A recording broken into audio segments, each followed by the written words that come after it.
After a career in education and also in government, with her degree in criminal justice, she says, you know what, I'm just going to go ahead and I'm going to do something empowering here. So her and Kim have gotten together and have this wonderful idea that they're making manifest in the world called Ivanna. And that is spiritually empowering women, and also in all ways. And so her topic today, Know Your Power, not only applies to women, but applies to everyone. Know your own power. So without further ado, our own Dr. Dina Henley! Yay! Go for it, Cora. Thank you. I gotta put this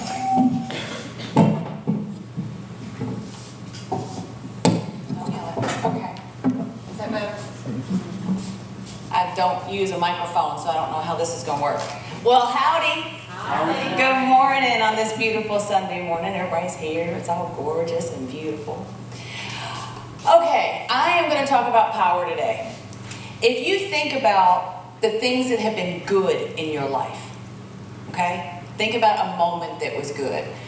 9 times out of 10, that moment came either because you created something, because something was revealed, because something manifested that you've been working on, something was expressed, something was celebrated. So all of these things connect in what we consider God. Wake up. Okay. Oh boy, this isn't. Okay. Well, anyway. These are the 7 attributes of Thomas Troward. He says that these are the 7 attributes of God. Who is Thomas Troward? Well, Thomas Troward was a gigantic influence on what we now know as science of mind. Ernest Holmes loved him some Troward, and so do I. So Troward said that God, because it is everything, we can't discuss everything. How do you describe everything to somebody? You can't.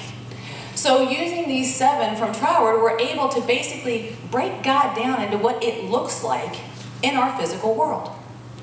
Life, creation itself, love, connection, light, illumination, power, manifestation, peace, pacification,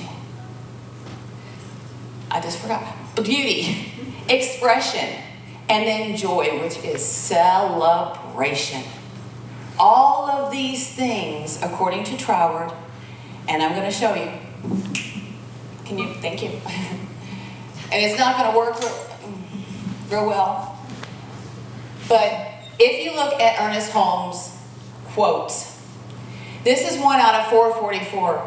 And basically what he says, and I'm going to change the words a little bit, okay? You can look it up. That's great. Thank you. Oh, that's actually really good. Okay. Is that if we look at this, pacification is the manifestation at the heart of God. It is through the revelation of the self to the self that one understands creation. That he even approaches the manifestation which is at the heart of God. This comes through a recognition of the connection of the individual with the Spirit, back of, in, and through us. Now Holmes basically takes most of those attributes that Troward laid out and puts it in one paragraph. That's how important it is. Because this is the way that we see God in our lives. And I will say this, I had a problem coming in the door with the word God, I will tell you. I didn't like it, didn't want to hear it. Don't talk to me about no Bible, okay? Don't talk to me about anything. I don't want to hear it. I just want to know how to fix my life, right? I don't want to hear it. Whatever it is, I like to think that God is life, love, light, power, peace, beauty, and joy. It makes sense to me. Okay? So, then Ernest, in the next paragraph, goes into this discussion about philosophy and religion. And if you think about philosophy as the investigation into what we believe the relationship between us and God is, And religion then, from that investigation, becomes a set of principles that we apply in our life every day. Whatever that religion is, let's forget about the traditional stuff. But it becomes a set of principles, okay? So with that in mind, this is what Holmes says. The problem, and he uses problem, I don't use problem anymore, so I changed it to purpose, which is expression or beauty. The purpose of philosophy is to connect the infinite with the finite, to join the abstract with the concrete, to find a meeting place between the absolute and the relative, and to connect with first cause. Now, first cause in Ernest Holmes' world is God, spirit, divine, all good, however we want to define it. The same purpose, expression, confronts religion and is indeed the whole purpose, to connect man with God. That is all religion is to explain this relationship between the human and the infinite. This is also true of science, but from a different angle. Science seeks to connect causes with effects, and by so doing make practical use of its knowledge. So basically, science takes this idea, this investigation that we have done, these principles that we have derived from that investigation, and says, this is how you do it on a daily. And they work together. Science is really spiritual, while philosophy leads to true religion. Science is the handmaid of religion and philosophy. So science supports our idea of what religion is, our principles, through the investigation. So, I'm going to introduce my buddy. Go ahead, thank you. Hey, it's not moving.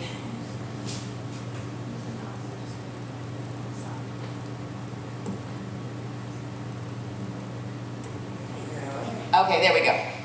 Albert Einstein. Now, most of us would regard Albert Einstein as a pretty smart dude. Some have argued that he was the most brilliant human that ever walked the face of the earth. I kind of agree.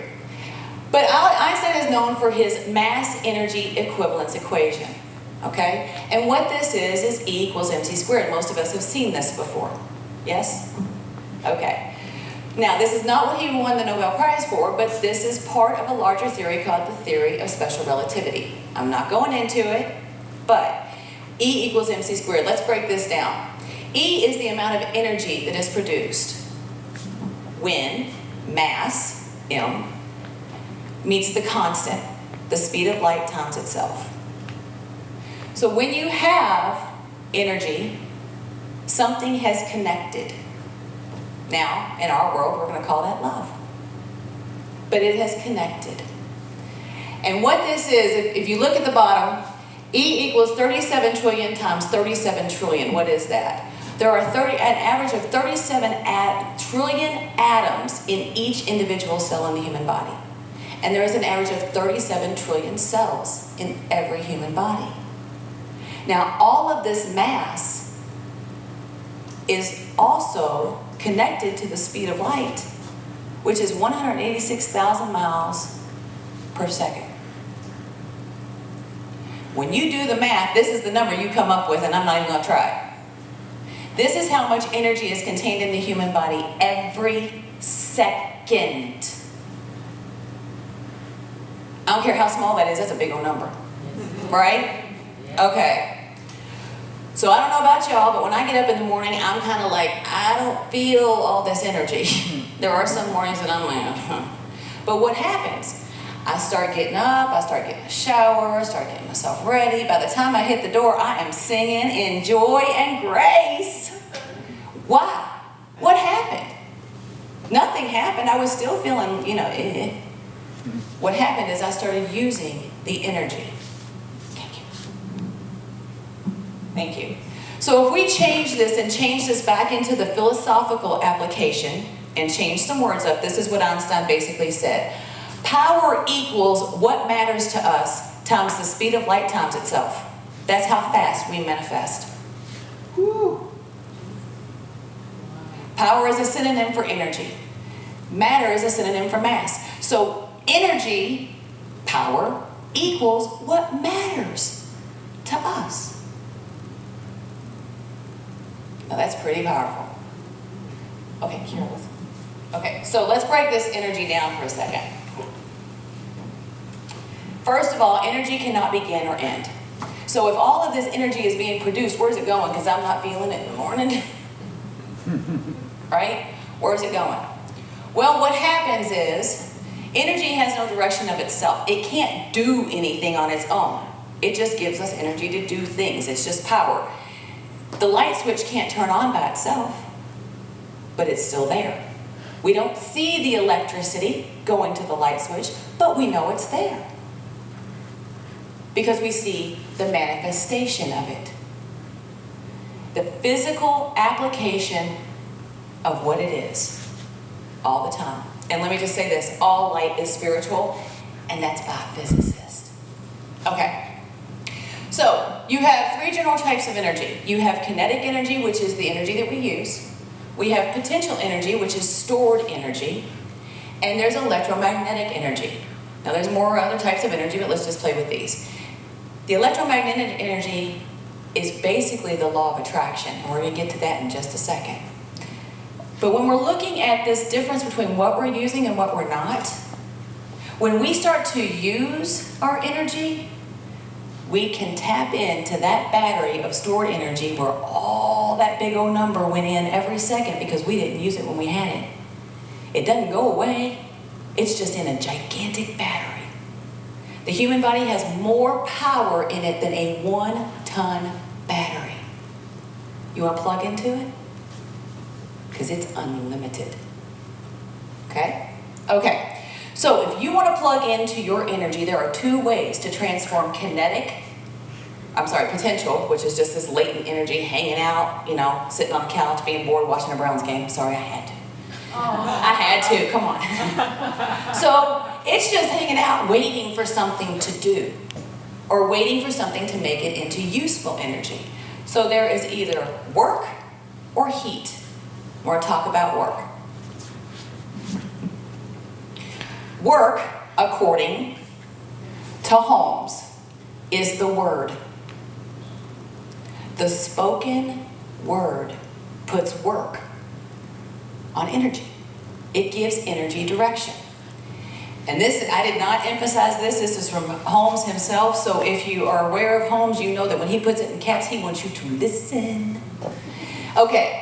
The word has power only as it is one with power. Now, what does that mean? He explains it. The word gives form to the unformed. The greater the consciousness behind the word, the more power it will have. Just words without conviction have no power. And just conviction without words will never stir up latent energy. There must be a combination of the two to make a complete thing. Now, I didn't add this emphasis, he did. That's why I love me some Holmes too. And I want to jump to this one. We all know that we can say whatever we want. And if we don't believe it, right? But what if we believe it and don't say it? We can't plug in. There's no plug to put into the energy. There's no way to direct that energy. It's just sitting there again. It's bored. Have you seen the second half of a Browns game? Just saying. I know. They're bored. Let's go. Let's do something. So the minute that something comes out of our mouths, when we have the thought, the energy kind of goes, oh, okay, we're going to be on standby. We're getting ready to do something. When we speak it, it says, oh, let's go down the fire, the pole it comes. It's ready to move and it's done. Remember, it's moving at the speed of light. So, it's instantaneous. When it's spoken, it's instantaneous. Now here, okay. I have been manifesting, how long have I been manifesting my truck, yo? Long time. My truck's not in my driveway. But I know that it's instantaneous, so where is my truck? Been talking about it. I believe it, I know it, I see it. Sometimes I even get to drive one. I pretend it's mine because it's black. But where's my truck? There's a problem. Whenever I want something and I am talking about it and I don't see it, there's an issue. And what is that issue? Okay. The issue is that I connect through my energy. Now, our energy fields, our auras, are about 3 feet from our body. Everybody's is. So if I've got 3 feet here and somebody else has 3 feet here, that means that our energy, as it is coming into contact with each other, is transferring. It's giving and it's taking, and all of this energy is going through. How many people do you come in contact with within 6 feet of your body a day? And you're taking and you're giving energy all the time. So what happens is that the energy that we have, and this is physics, this is not science of mind, this is straight up physics. The energy that we have attracts like energy. It is the law of attraction. It has to. So when we are looking at what we are attracting, because of the energy that we are expressing, that means that everything that we experience, we express. And everything we express, we experience. Energy can't lie. It doesn't know how. It doesn't have a direction on its own. So the only way that energy fakes it, it doesn't. It can't. So we can be sitting here talking. Have you ever met anybody that you met and they're like, how are you? Oh, you're just so pretty. But the hairs on the back of your neck are standing up and you're going, ooh, oh, something's not right here. It's because their energy can't lie. They don't like you. And your gut is telling you that, right? You know that feeling in your gut and you're like, ooh, something's up. That is your energy field talking to you. But what happens is we say, no, it's not. She said that she liked me. She was nice. Right? She said it, so it has to be true. But that energy now has connected to yours. And no matter what was said, we feel it. And it's in our energy. And what is experienced is expressed, and what is expressed is experienced. So all of this stuff comes together. And this is what it looks like. When you think of energy on a spiral, okay, when we first start, it's way out here and it's doing this and it's going kind of nuts, but it's got some kind of something to do. And then the closer that we get to manifesting what we want, it kind of slows down and it evens out. It kind of comes to a point, and then there's the manifestation. So if we think of energy as a spiral, then look at all the things that we have to manifest on a daily basis. The electric bill. Got to get the kids to soccer practice. What am I going to have for dinner? Right? I got that meeting at work that's coming up. You walk in the door, the dog has gone to the bathroom, you got to clean that up, and the toilet has overflowed, nobody cleaned that up, and there's laundry that has been sitting in. Is this life? Yeah. This is life. The reason why is because we have separated our energy. We got it going in every different direction it can possibly. It's crazy. It's all spinning out of control, trying to do this thing and this thing and this thing and this thing. But if we take Thomas Troward's words to heart, what he says is that we have to seek material manifestation. We have to. It would be contrary to all that we have traced out regarding the creative process. If we believe Troward and God is life, God itself is creation.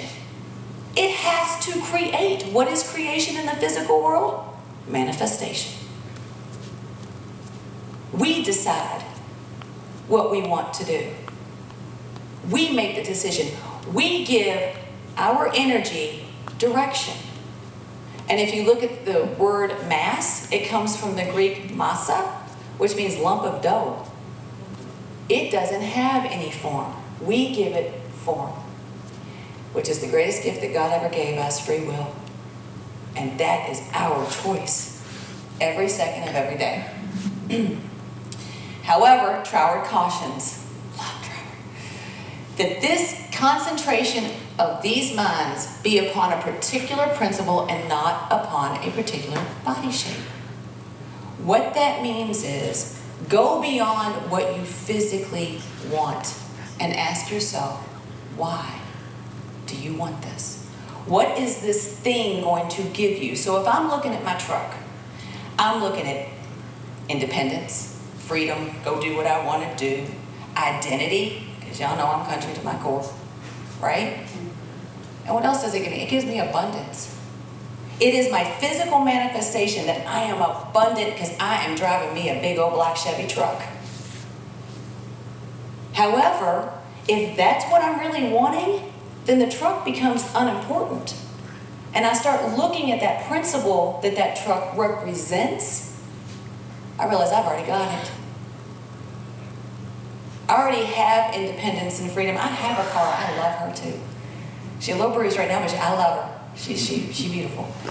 I have identity. I know who I am. And I have abundance. I get to spend a little bit of extra, whether it's a candy bar or it's tithing to the church. Whatever that is, I can do that. That is abundance. It's already present. And that's why we talk about the 7 attributes of God as being promises. Because they're guaranteed. They're already here. It's just for us to see it. We just have to reveal God in our lives.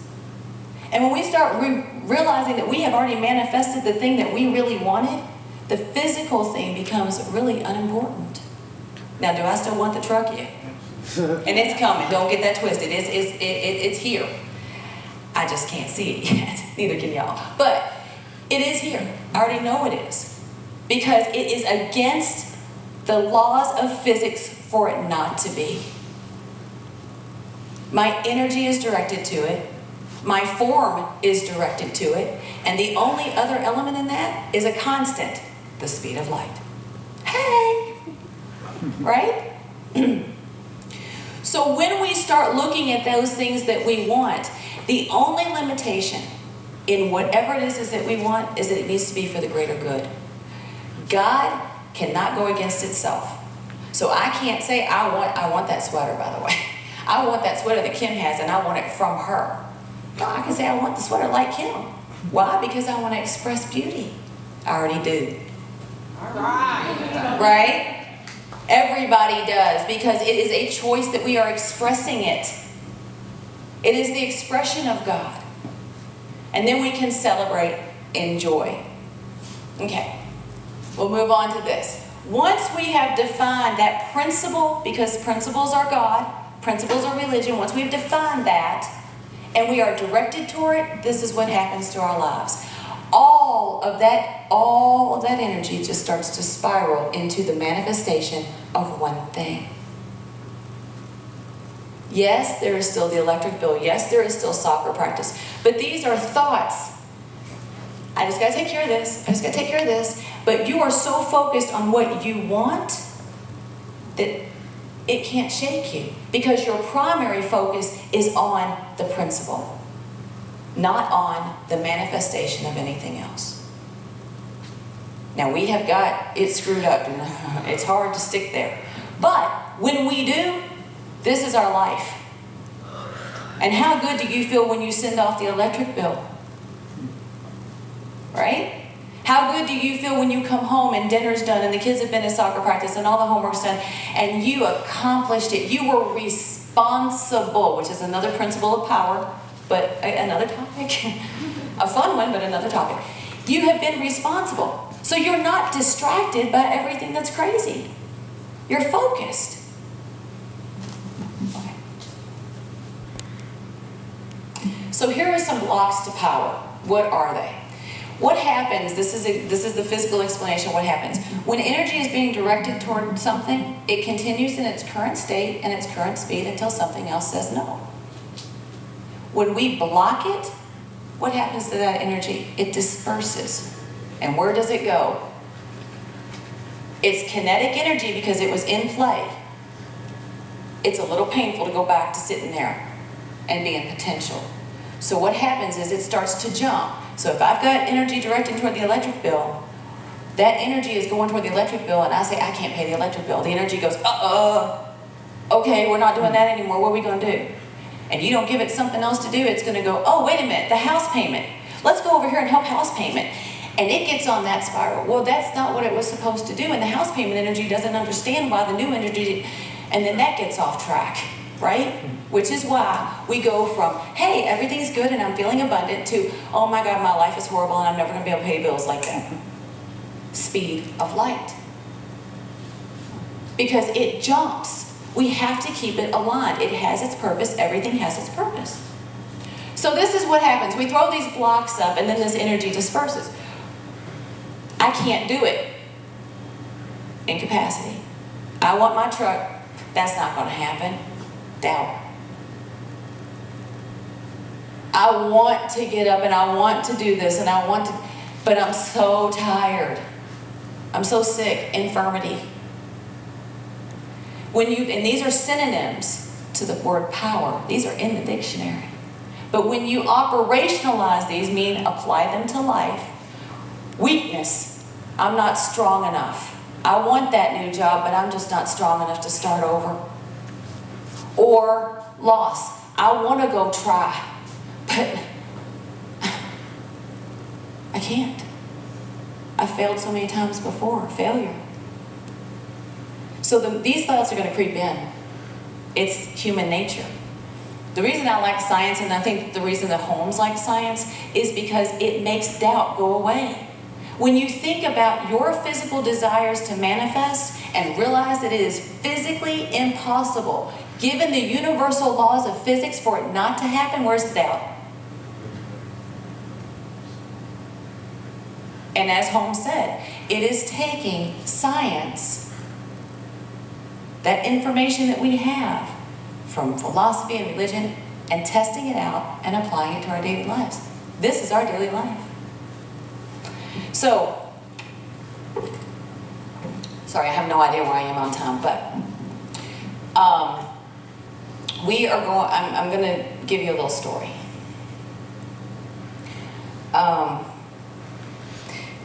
You know how some people you connect to, some people you don't? Well, there are times, Holmes being one of them, I mean, most of us here are students of science of mind, we connect with Holmes, right? He said something that caught us along the way and we went, hey, let's go find this out. Well, there are times when we connect to human beings like that. And we may not even know them, or we may not even be able to experience them while they're here on this earth. And that happened to me in February. There was an individual who lived in California. He made his transition in Portland, Oregon. He was from Cuyahoga Falls, I'm from Kentucky, but all of these things, when never met, could, in the world of possibility, how am I going to meet this guy, right? But there was a connection.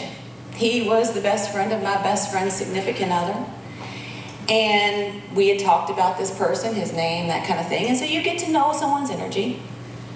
And in his passing, I connected with this entity, this energy, to my core. And the day that I found out he had made his transition, I came into church, and this little bitty church, and he had been a member here. Michael had talked to him not too long before. And there was just something about him. So I started learning about him. I started looking at his words. And I realized that as long as his words are still on the face of this earth, his energy is still here. He's not gone.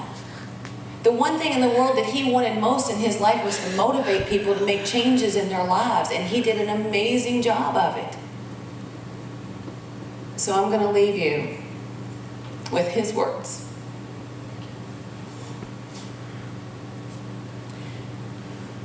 This is what he said. Believe so strongly in what you intend to create for yourself that it simply has no choice but to manifest. Thoughts, emotions, energies, vibrations, harmonics, they are all tools that you can use to construct or deconstruct your reality. The world is what you create. Free your mind, expand your consciousness, open yourself up to the idea sphere, or world of possibilities. The universe,